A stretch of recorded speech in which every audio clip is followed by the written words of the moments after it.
जब राजेश सर पढ़ाई करते थे आप लोगों के साथ में, आप भी हमेशा देखते थे, राजेश सर पहले कैसा थे, क्या सोचते थे वो हमेशा बोलता था एक बिहार को बहुत आगे ला सकते हैं, पर मतलब उस समय तो मुझे लगता नहीं था कि इतना कुछ हो सकता है।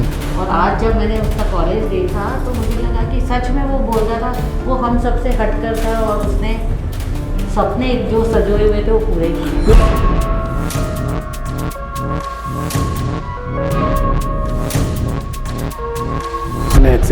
कैसे प्रपोज किया था सर आपने? नहीं, हम तो बिल्कुल एकदम धुआंधार गाड़ी में जा रही थी। मैंने बोला या तो मान जाओ, नहीं तो ये बोली मैं कूद जाऊंगी। मैंने कूद जाओ। अच्छा। बिल्कुल ड्रामेटिकली हुआ था। रिलीजन था, कास्ट था, एजुकेशन भी सेम था और फ्यूचर भी दिख ही रहा था। तो मैं इनको प्रपोज किया। प्यार कैसे हो गया? सत्संगी भी है तो आना जाना हमारा होगा। हाँ। संडेज को सत्संग होगा क्योंकि वहाँ पे 2-3 सत्संगी थे उस टाइम पे। हाँ। और उनके घर भी मैं जाता था। घर भी जाते थे। और हम दोनों के बीच में एक प्यार का संबंध हुआ और हमने फिर शादी करने का ये निश्चय किया। और 1993 में हम लोगों ने ये औरंगाबाद में ही हमने शादी की थी। राधा स्वामी सत्संग ब्यालबाग एक ऐसी संस्था है जो किसी से डोनेशन नहीं लेती, सेल्फ सस्टेन्ड है। हमें कर्म कांड में हम विश्वास नहीं करते, मूर्ति पूजा में हम विश्वास नहीं करते। तो हम सत्संग में हैं और ये मेरी बात चौथी पीढ़ी है। नमस्कार, मैं चित्रंजन कुमार और आप देख रहे हैं सीतियोग खबर का डिजिटल प्लेटफॉर्म सीतियोग न्यूज। और हमारे साथ आज दो मेहमान हैं। दोनों मेहमान से हम औपचारिक परिचय दिलाएंगे, उसके बाद इनके बारे में जानेंगे इनके ही मुख से। सबसे पहले हमारे दाहिने ओर जो बैठे हुए हैं वह है आत्मस्वरूप सिन्हा, जो औरंगाबाद जिले के देव के सीतालाल गली के रहने वाले हैं। और हमारे बगल में जो बैठी हुई हैं वे हैं सुनीता सिन्हा, जो आत्मस्वरूप सिन्हा की पत्नी है। पेशे से दोनों इंजीनियर थे और अभी वर्तमान में इन दोनों ने अपने जीवन को एक सत्संग में समर्पित कर दिया है, डोनेट कर दिया है, दान दे दिया है। हम जानने का प्रयास करेंगे इनकी शुरुआती शिक्षा से, इन्होंने कैसे शिक्षा ग्रहण किया, क्या कुछ अपने जीवन में इन्होंने किया, क्या कुछ प्राप्त किया और क्या कुछ खोया। उसके बाद अब वर्तमान में जब इन्होंने पूरा दोनों शरीर, दोनों अपने आप को सत्संग में डोनेट कर दिया है, उस पर भी हम चर्चा करेंगे। इसके पीछे का क्या रीजन रहा उस पर भी हम जानने का प्रयास करेंगे। सबसे पहले आत्मस्वरूप सिन्हा जी, आपको हमारे चैनल में स्वागत है। नमस्कार, मेरा नाम आत्मस्वरूप सिन्हा है। मैं इसी जिले के देव में 10वीं तक पढ़ाई किया हूँ। मैं देव का रहने वाला हूँ, सीतालाल गली का। और 10वीं के बाद मैं आगरा चला गया अपनी पढ़ाई करने, जहाँ से मैंने 10वीं 12वीं और इंजीनियरिंग किया। उसके बाद फिर मैं मुंबई चला गया, जहाँ पे मुंबई में मैंने एक और सब्जेक्ट में इंजीनियरिंग किया, MBA किया। और जो मेरी धर्मपत्नी है वो मुंबई में ही मिली थी और हम दोनों के बीच में एक प्यार का संबंध हुआ और हमने फिर शादी करने का ये निश्चय किया। और 1993 में हम लोगों ने ये औरंगाबाद में ही हमने शादी की थी। बॉम्बे से यहाँ आके परिवार के साथ हमने औरंगाबाद में ही शादी की थी। मैडम, आपको भी हमारे चैनल में, हमारे स्टूडियो में आपका स्वागत है। Thank you. जैसा कि सर ने बताया कि आप लोगों ने शुरुआती सर ने जैसा शुरुआत देव से किया था और 10वीं की पढ़ाई करने के बाद ये मुंबई चले गए थे। आप कहाँ की रहने वाली हैं? ऐसे आपकी मायका कहाँ है? मेरे डैडी एयरफोर्स में थे, तो मैं कहीं की नहीं हूँ और सब जगह की हूँ। अच्छा। मैं इंडियन हूँ ये कहूँ तो ज़्यादा अच्छा है। डैडी एयरफोर्स में थे, मेरा बर्थ पंजाब का है। मेरी स्टार्टिंग की एजुकेशन यूपी में कानपुर से हुआ, फिर मैंने महाराष्ट्र से इंजीनियरिंग की। फ़िलहाल मैं बहू जो हूँ बिहार की हूँ, तो मैं आई एम कंप्लीट इंडियन। अच्छा, आपने पढ़ाई कहाँ से किया?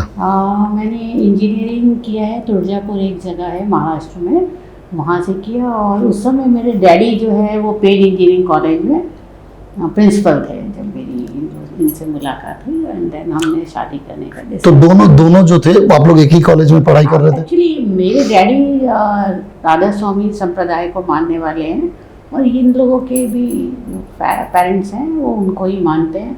तो हम कहीं ना कहीं एक प्लेटफॉर्म पे कॉमन थे, इसलिए हमने शादी का डिसाइड किया, क्योंकि जो बेसिक्स थे कि हम नॉन अल्कोहलिक रहेंगे, हम वेजिटेरियन रहेंगे, ये तो चीज़ें क्लियर थी। तो फिर इस मुद्दे पे हमने शादी के लिए आगे बात की।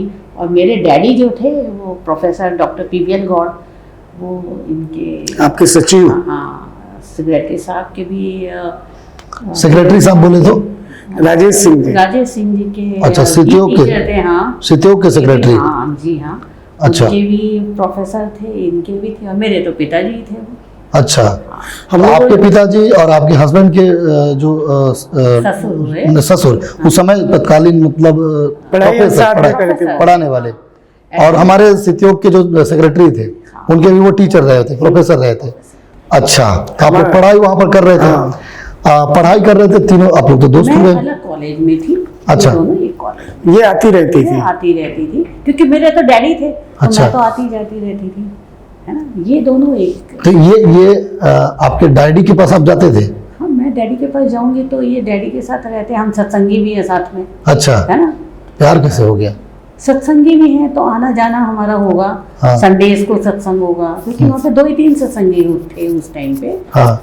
और उनके घर भी मैं जाता मेरे था। घर भी जाते आते थे, क्योंकि अच्छा सर, आप घर जाते थे?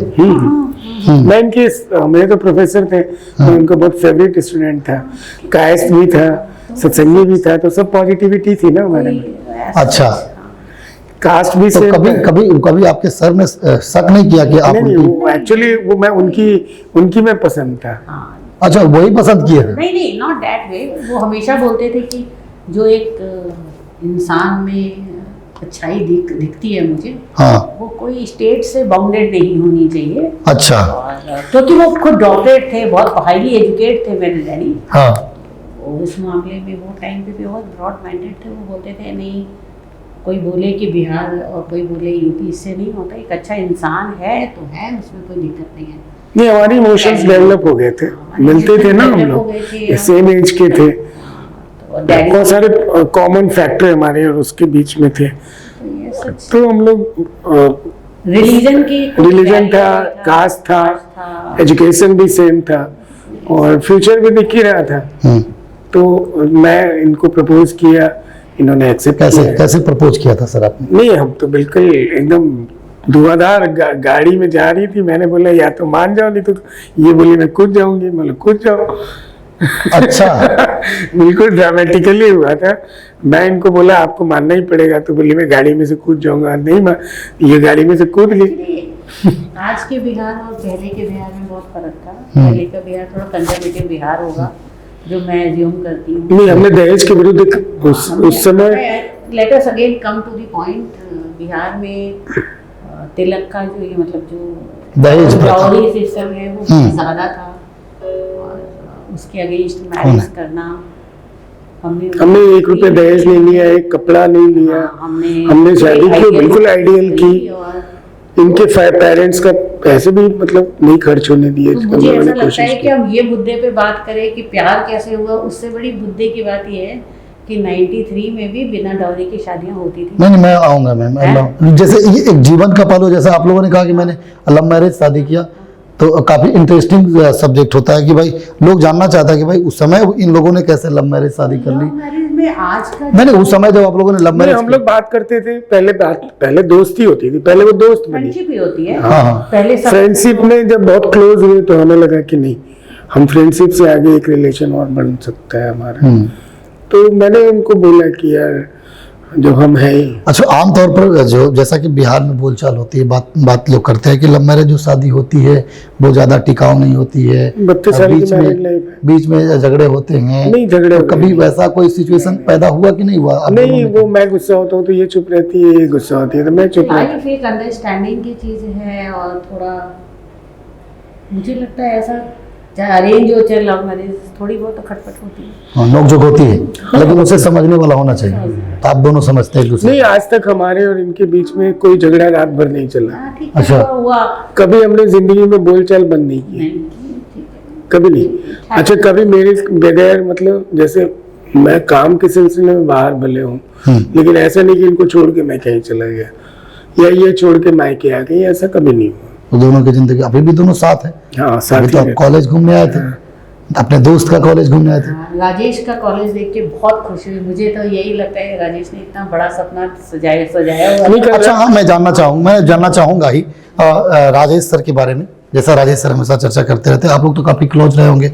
जब राजेश सर पढ़ाई करते थे आप लोगों के साथ में, आप भी हमेशा देखते थे।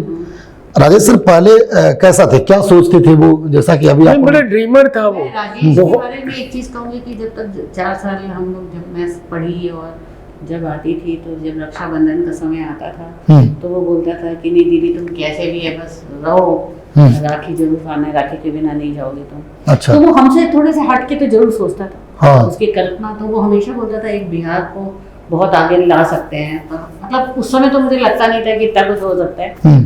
और आज जब मैंने उसका कॉलेज देखा तो मुझे लगा कि सच में वो बोलता था, वो हम सबसे हटकर था और उसने सपने जो सजोए हुए थे वो पूरे किए। नहीं, और as a man he is a very good man. Not only, मतलब प्रॉपर रिस्पेक्ट, रिगार्ड्स, सबके हालचाल जानना, सभी लोगों के बारे में खबर रखना, आपसे कनेक्टिविटी रखना। ऐसा नहीं मैं फोन करूं या नहीं करूं, वो आपको कर लेगा। ठीक है, कैसे हो आप लोग, या जैसे कहीं जा रहे हैं, जैसे हम लोग अहमदाबाद में रहते हैं, तो वो जा रहे थे वहाँ द्वारका, तो उसने फोन किया कि भैया मैं द्वारका जा रहा हूँ, रेलवे स्टेशन पे मिल लेंगे। तो इस तरह से भी वो कनेक्शन हम लोगों से ज्यादा राजेश बना के रखता था। उसका उनका वो नेचर है। अच्छा, हमने सितियोग के बारे में सुन रहा था, मुझे अपडेट करते रहते थे हम दोनों को कि भैया हम ये कर रहे हैं, या दीदी मैं ये कर रहा हूँ। एक्चुअली ये जो भी 15 दिन पहले आपका यूनिवर्सिटी का एफिलिएशन मिला, इससे बड़ी खुशी हुई हम लोगों को। न्यूज में सुना तो कि कोई कारणवश हमको देव आना पड़ा, तो हम लोग बोले इसको बस आज जाते थे तो देखते ही। एक्चुअली हम लोग अपने यहाँ पहली बार आए थे कि पहले भी कभी आए? सितियोग में पहली बार है। सितियोग मेरा पहली बार है। सितियोग में पहली बार आना हुआ। अच्छा, तो राजेश सर के बारे में ये ख्याल है, जब ये पढ़ाई करते थे, जैसे राजेश सर के बारे में हम चर्चा कर रहे हैं, हमारे संपादक भी हैं, वो प्रधान संपादक हैं न्यूज़ के, अखबार के, तो उनकी जो सोच थी उस समय बहुत इस दुनिया से अलग सोचते थे, अलग सोचते थे। हाँ, वो जैसे वो नहीं था। ऐसा नहीं है कि किताबी ज्ञान, सब लोग बुक पढ़ते रहते थे, पढ़ने में बहुत इंटेलिजेंट था, लेकिन ऐसा नहीं कि हर वक्त पढ़ रहा हो। जैसे तत्कालीन सब लोग क्या होते थे, बुकवर्म होते थे, किताब रटे जा रहे हैं, ये किए जा रहे हैं, पढ़ते थे, कंसेप्ट उनका क्लियर होता था, कंसेप्चुअल लोग ध्यान देते थे। ऐसा नहीं केवल किताबी ज्ञान लेने के लिए वो कभी भी नहीं रहे। आप लोग तीनों इंजीनियर बन गए, इंजीनियर बने तो आप लोग आप तीनों जॉब में चले गए?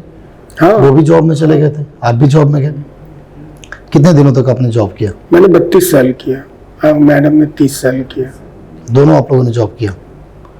उसके बाद जैसा कि आप लोगों के बारे देखिए, हमने अपने जॉब पे फोकस किया, हमने जॉब पे ये फोकस किया, बहुत सारे जॉब छोड़े, और जॉब में मैं काफ़ी आगे गया, बहुत आगे गया। मतलब जिंदल का डायरेक्टर था मैं, और जेके ग्रुप का मैं वाइस प्रेसिडेंट था। अभी गुजरात में मेघमनी में मैं 35 इंडस्ट्री का मैं वो तो प्रोजेक्ट हेड था, तो वाइस प्रेसिडेंट था। तो हमने ज़्यादा फोकस इसलिए किया कि हमारा बैकग्राउंड भी सर्विस का बैकग्राउंड था, और हमने उस पर ही ज़्यादा ध्यान दिया। मेरी वाइफ घर संभालती थी, और बहुत उनकी प्रायोरिटी में जॉब नहीं था, उनकी प्रायोरिटी में कैरियर नहीं था, उनकी प्रायोरिटी में फैमिली था। मैं, मेरा बेटा, मेरा हस्बैंड, बच्चे को पढ़ाना है, स्कूल ले जाना, उसमें उसको ज़्यादा फोकस रहता था। वो अपने कैरियर के बारे में ज़्यादा सोचती नहीं थी। जो है चल रहा है, 9 बजे जाने का है, 6 बजे मुझे घर आने का है। मैं इंजीनियर हूँ, लेकिन मैं कोई असाइनमेंट ऐसे नहीं लूँगी कि मुझे आउट ऑफ सिटी जाना है या रुकना है, बिल्कुल नहीं। 30 साल नौकरी की, इसी तरह से नौकरी की हो। मैं 9:30 आऊँगी, 6 बजे चली जाऊँगी।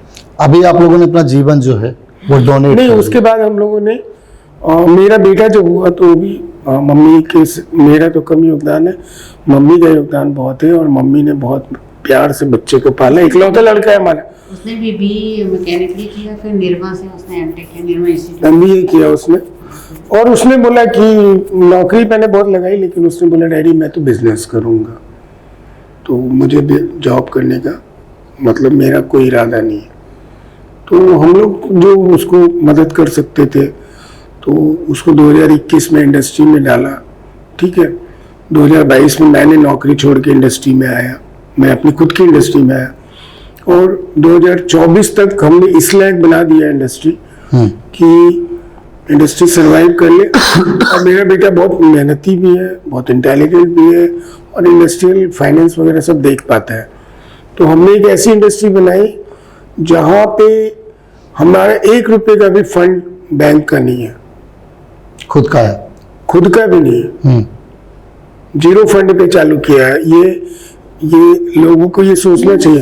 ये कहने का नहीं मतलब 0 हाइपोथेटिक है। मतलब हमने बैंक, हमने जो नहीं घर से जो थोड़े बहुत लगाए होंगे, लेकिन इतने भी पैसे नहीं थे हम लोगों ने, क्योंकि हम स्पेशलिस्ट इंडस्ट्री चलाते हैं, जो प्रोडक्ट कोई नहीं बनाता वो हम लोग बनाते हैं। जैसे ऑयल एंड नेचुरल गैस का जो बड़े बड़े हीटर्स होते हैं वो हम डिज़ाइन करते हैं और फिर देते हैं। तो ज़्यादातर एक्सपोर्ट में है हम लोग। तो होता क्या है कि कोई ऑर्डर अगर फाइनल हुआ तो उसका एडवांस 50% हमारे पास पहले ही आ जाता है। सपोज करिए 10 करोड़ का ऑर्डर है तो 5 करोड़ तो हमारे पास पहले ही आ गया, तो हमें फंड की जरूरत नहीं है बनाने के लिए। उसमें 20% हमारे प्रॉफिट भी होते हैं। तो उस तरह से हम लोगों ने इंडस्ट्री शुरू किया। पहले 10 ऑर्डर लिया, फिर अपनी इंडस्ट्री चालू की।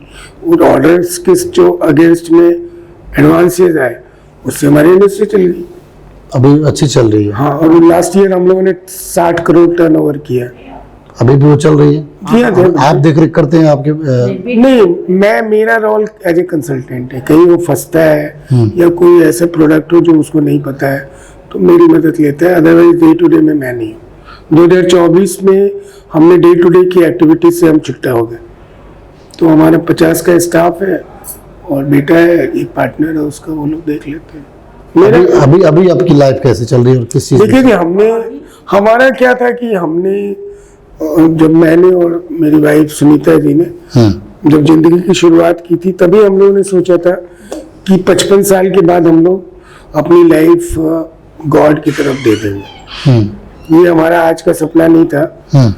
ये हमारा सपना जो हमने अपनी जिंदगी शुरू की थी तभी हमने ये सपना देखा था कि यार लाइफ का पास्ट लाइफ जो है वो हम अपने सत्संग में ही बिताएंगे। सत्संग में? सत्संग जो आप समझ रहे हैं वैसा नहीं है, वो बहुत प्रैक्टिकल है। हमारे यहाँ खेतों का श्रमदान होता है, हमारे यहाँ इंडस्ट्रीज हैं, कोऑपरेटिव है, गौशाला है, डेयरी है, जो सभी लोग मिल के चलाते हैं। मेरा राधा स्वामी सत्संग एक ऐसा है जो किसी से डोनेशन नहीं लेता है। बाकी जितनी भी रिलीजियस संस्थाएं भारत में वो डोनेशन पे चलती हैं। राधा स्वामी सत्संग दयाल बाग एक ऐसी संस्था है जो किसी से डोनेशन नहीं लेती, सेल्फ सस्टेन्ड है। हमारे पास 1200 एकड़ लैंड है। मैम कुछ बोलना चाह रही है? नहीं, मैं कहना चाह रही हूँ कि सेवा से एक मेंटल सेटिस्फैक्शन है जो मुझे लगता है कि नौकरी में कभी नहीं मिला।